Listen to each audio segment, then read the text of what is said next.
Nabi SAW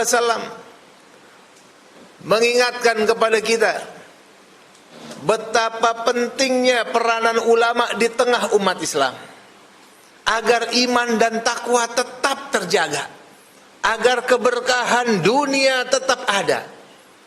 Ulama kuncinya. Sehingga Allah Subhanahu wa taala mengatakan dalam Al-Qur'an, faqala ta'ala, innama yakhsyallaha min ibadihil ulama. Sesungguhnya hanya saja, kalau dalam ilmu nahwu, innama artinya adatul hasr, dia terbatas. Hanya saja yakhsyallaha, orang-orang yang paling takut kepada Allah adalah ulama. Ulama orang yang paling takut kepada Allah. Artinya mereka sangat bertakwa, takut melanggar aturan Allah. Mereka ngerti apa yang ada nanti melalui berita-berita dari Nabi Muhammad SAW. Bagaimana nanti hari akhir, bagaimana nanti neraka, bagaimana nanti surga. Ulama yang paling paham, ya ikhwan. Sehingga mereka paling takut untuk melanggarnya. Makanya para ulama itu mereka ibarat bintang-bintang yang menerangi di malam hari, penunjuk. Tapi Nabi SAW juga melihat, dan Nabi memberitahukan kepada kita semua sebagai umatnya, ada yang tidak suka dengan umat manusia hidup berkah, hidup baik, hidup selamat dunia akhirat. Ada yang tidak suka. Iblis network, iblis dan jaringan kerjanya tidak pernah rela, tidak pernah ridho apabila ada anak Adam hidup dalam ketakwaan dan keimanan yang benar. Mereka selalu digoda. Sehingga apa? Mereka melakukan gerakan penyelewengan kepada ulama, sehingga ulama dicemarkan nama baiknya, sehingga diadakan gerakan-gerakan pembusukan karakter para ulama.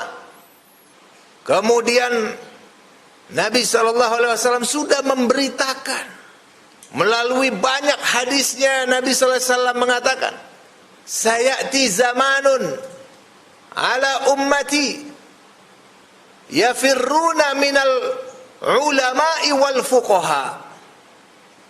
Atau kama qala Nabi SAW, Nabi mengatakan akan datang satu zaman nanti pada manusia yafirruna minal ulama wal fuqaha. Yafirrun ini lari, bukan meninggalkan secara biasa. Satu datang satu masa nanti orang-orang yafirrun, lari daripada ketemu ulama dan fuqaha. Artinya segera menjauhi ulama. Jangan dekati ulama. Itu ulama berbahaya sehingga orang mau ketemu aja mesti buru-buru minggir. Lari berarti akan muncul satu zaman betapa buruknya stempel yang diberikan kepada para ulama, sehingga orang gak mau dekat.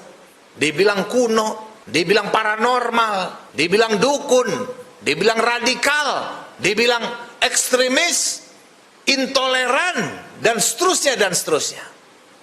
Lalu apa yang terjadi? Nabi katakan, kalau ini sudah terjadi, nanti ulama dan ahli hukum, fuqaha itu ahli fikih, ahli hukum agama, sudah tidak lagi dianggap penting, bahkan mereka dihina-hina. Maka Nabi sambung hadisnya, fayabtaliyahumullahu bithalathi baliyatin. Maka Allah Subhanahu wa ta'ala, kalau sudah masa itu terjadi, Allah akan berikan kepada kaum tersebut 3 bencana. Bencana yang pertama, Nabi SAW mengatakan, yarfa'ullahul barakata min kasbihim. Yang pertama, Allah cabut keberkahan dari usaha-usaha mereka. Karena mereka gak mau lagi ikutin aturan syara', nggak mau lagi ikuti aturan Allah. Aturan Allah udah dianggap pengangkangan, padahal dia adalah tuntunan dan bimbingan. Riba di mana-mana, korupsi, merampok, merampas, serakah, itu akan terjadi di mana-mana dengan syahwat yang luar biasa. Udah nggak takut lagi sama Allah. Allah cabut keberkahannya, tiba-tiba akan menjadi orang-orang serakah yang luar biasa. Hilang keberkahan. Bencana yang kedua, yusallitullahu sultanan zaliman.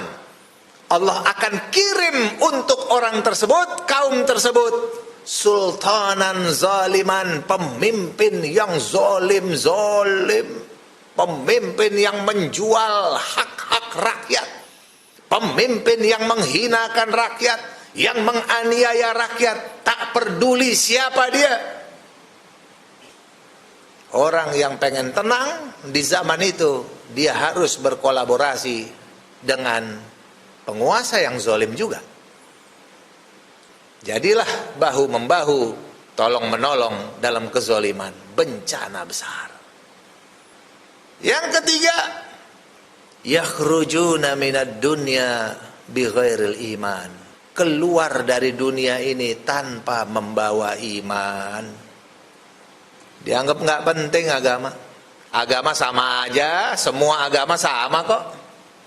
Ada, berkembang di kampus-kampus Islam sekarang ucapan seperti ini. Muncul, yakhrujuna minad dunya bighairil iman. Tanpa bawa iman, gara-gara jauh dari ulama. Ulama sumber kekuatan. Luar biasa sabda Nabi ini. Ternyata sekarang sudah hampir terbukti bagaimana ulama yang hak, ulama yang istiqamah.